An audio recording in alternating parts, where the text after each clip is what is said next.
बिस्मिल्लाह वल्हम्दुलिल्लाह वस्सलातु वस्सलामु अला रसूलिल्लाह। अस्सलामु अलैकुम। उम्मीद करता हूँ आप सब खैर वाफियत से होंगे। एचए लेक्चर्स की जानिब से हाफिज आसिम आपकी खिदमत में हाजिर है।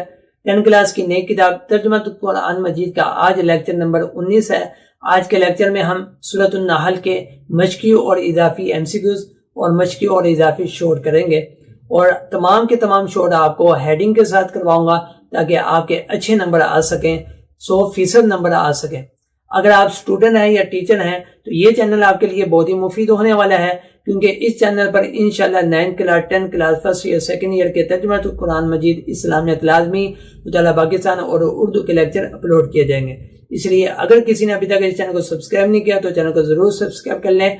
और दूसरी बात आपको ये बताना चाहता हूँ, अल्हम्दुलिल्लाह तमाम चारों क्लासेस के तर्जुमातुल कुरान मजीद के नोट्स मुकम्मल तैयार हो चुके हैं। जो नोट्स लेना चाहते हैं वो दिए गए नंबर पर राब्ता करें, इंशाल्लाह आप तक पार्सल के जरिए नोट्स पहुंचा दिए जाएंगे। चलें जी, आज का सबक शुरू करते हैं। बिस्मिल्लाहिर्रहमानिर्रहीम। सवाल नंबर 1, सूरतुन नहल के कितने रुकू और आयात हैं? इसके आप हेडिंग बनाएं रुकू और आयात। ठीक है, इन दोनों बातों को आप अलग अलग भी लिख सकते हैं, 2 लाइनों में और 1 लाइन में भी लिख सकते हैं। ठीक है, सूरत नहल की आयात 128 हैं और इसके 16 रकू हैं।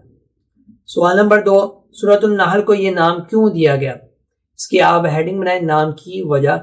इसमें आप ये लिखेंगे अन्नहल शहद की मक्खी को कहते हैं। इस सूरत में शहद की मक्खी का तज़किरा हुआ है, इसी मुनासबत से इस सूरत का नाम अन्नहल रख दिया गया। सवाल नंबर 3, सूरत नहल का दूसरा नाम और वजह लिखें। इसकी आप हेडिंग बनाएं दूसरा नाम और वजह। ठीक है, इसमें आप ये लिखेंगे सूरतुन नहल में अल्लाह ताला की नेमतों का जिक्र हुआ है, इसी मुनासबत से इस सूरत का नाम सूरतुन नियाम भी रखा गया। ठीक है। सवाल नंबर 4, सूरतुन नहल में बयान करदा अल्लाह की कोई सी 4 नेमतें लिखें। इसके आप हेडिंग बनाएं अल्लाह ताला की नेमतें। पॉइंट की शक्ल में आपने ये लिखना है। पॉइंट लिखने से पहले आप एक जुमला लिखें कि सूरत नहल में अल्लाह ताला की बेशुमार नेमतों का तज़किरा हुआ है, जिनमें से चंद या 4 दर्ज झेल है। ठीक हो गया। नंबर 1, आसमान से बारिश का बरसना। नंबर 2, पानी से फल फूल पौधों और दरख्तों का उगना। नंबर 3, समुंदर से मछलियों और मोतियों का हुसूल, यानी क्या इंसान इन दोनों चीज़ों को हासिल करता है। नंबर 4, जमीन पर पहाड़ों को जमा देना, गाड़ देना। सवाल नंबर 5, सूरत नहल का मरकजी मौजू तहरीर करें। इसकी आप हेडिंग बनाएं मरकजी मौजू। इसमें आपने 3 बातें लिखनी हैं, आपने एक ही लाइन में लिखनी है। ये मैंने आपकी आसानी के लिए तीनों अलग अलग की हैं।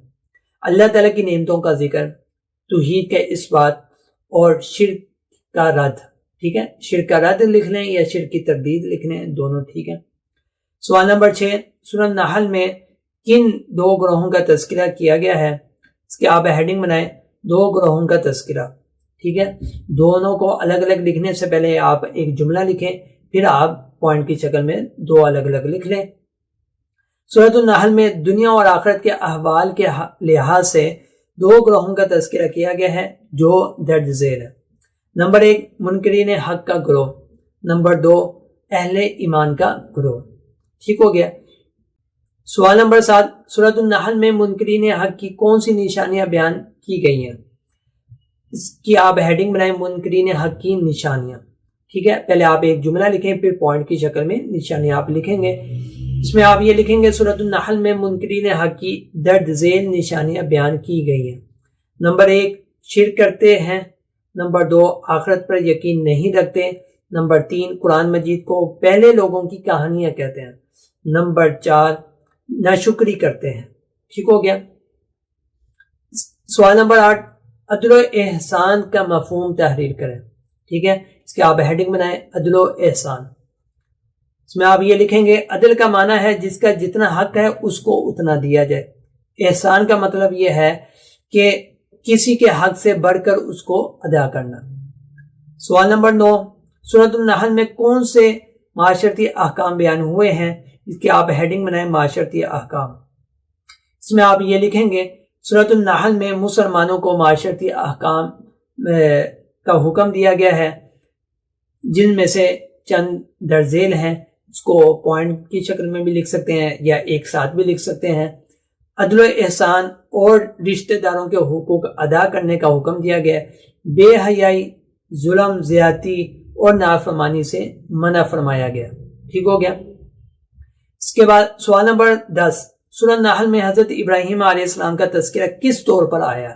ٹھیک ہے، اب اس کی ہیڈنگ بنائیں حضرت ابراہیم علیہ السلام۔ اس میں آپ یہ لکھیں گے سورۃ النحل کے آخر میں حضرت ابراہیم علیہ السلام کا تذکرہ اس طور پر آیا ہے کہ ان کے اسوہ حسنہ اور ان کی متعدد صفات کو بیان کیا گیا کہ وہ اپنی ذات میں ایک امت تھے، اللہ تعالیٰ کے فرما بردار اور یکسو تھے، شرک کی مذمت کرتے تھے، شرک سے منع کیا گیا ہے اور شرک سے روکتے تھے، خود بھی شرک نہیں کرتے تھے۔ سورت میں نبی کریم صلی اللہ علیہ وسلم کو حضرت ابراہیم علیہ السلام کے اسوہ حسنہ کی پیروی کا حکم دیا گیا۔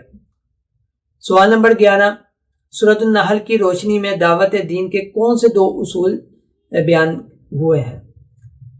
اس میں آپ ہیڈنگ بنائیں دعوت دین کے اصول، جس میں آپ یہ لکھیں گے نبی کریم صلی اللہ علیہ وسلم کو حکم دیا گیا ہے کہ حکمت اور عمدہ نصیحت کے ساتھ اللہ تعالیٰ کے راستے کی طرف دعوت دیجیے، اور اگر بحث یہ ہو گیا نا حکمت کے ساتھ اور عمدہ نصیحت کے ساتھ دعوت دیں، ایک بات، اور دوسری بات اگر کوئی آپ سے بحث کرے تو آپ عمدہ طریقے سے اس کے ساتھ بحث کریں۔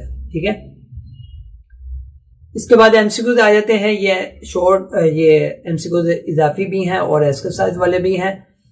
سورۃ النحل سورت ہے، مکی سورت ہے۔ سورۃ النحل قرآن کی ترتیب کے مطابق کون سے نمبر کی سورت ہے؟ 16ویں نمبر کی سورت ہے۔ سورۃ النحل کس پارے میں ہے؟ 14ویں پارے میں ہے۔ سورۃ النحل کی آیات ہیں 128۔ سورۃ النحل کے رکوع ہیں 16۔ النحل کا معنی ہے شہد کی مکھی۔ سورۃ النحل کی کس آیت میں شہد کی مکھی کا ذکر ہوا ہے؟ آیت نمبر آپ نے بتانا ہے 68۔ اللہ تعالیٰ کی نعمتوں کی وجہ سے سورۃ النحل کو کہا جاتا ہے سورۃ النعم۔ فرشتے اللہ کی مخلوق ہیں، کون سی؟ نوری مخلوق ہے۔ ہر وہ چیز جو اللہ کی یاد سے غافل کر دے اسے کہتے ہیں طاغوت۔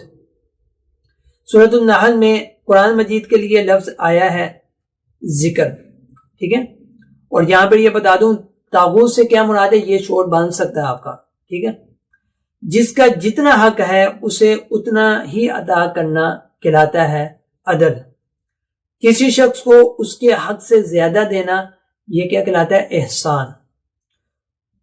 امید کرتا ہوں یہ شارٹ اور MCQs آپ کو سمجھ آگے ہوں گے، اس کو آپ اچھی طرح نوٹ کر لیں، اور اگر کوئی بات نہ سمجھ میں آئے تو آپ کمنٹ کے ذریعے سے پوچھ سکتے ہیں، یقیناً آپ کو اس سے فائدہ ہوا ہوگا، لہٰذا آپ اس کو اپنے اسٹوڈنٹ سے، اپنے دوستوں سے، اپنے کلاس فیلو سے شیئر کریں تاکہ علم کا سلسلہ جاری رہے۔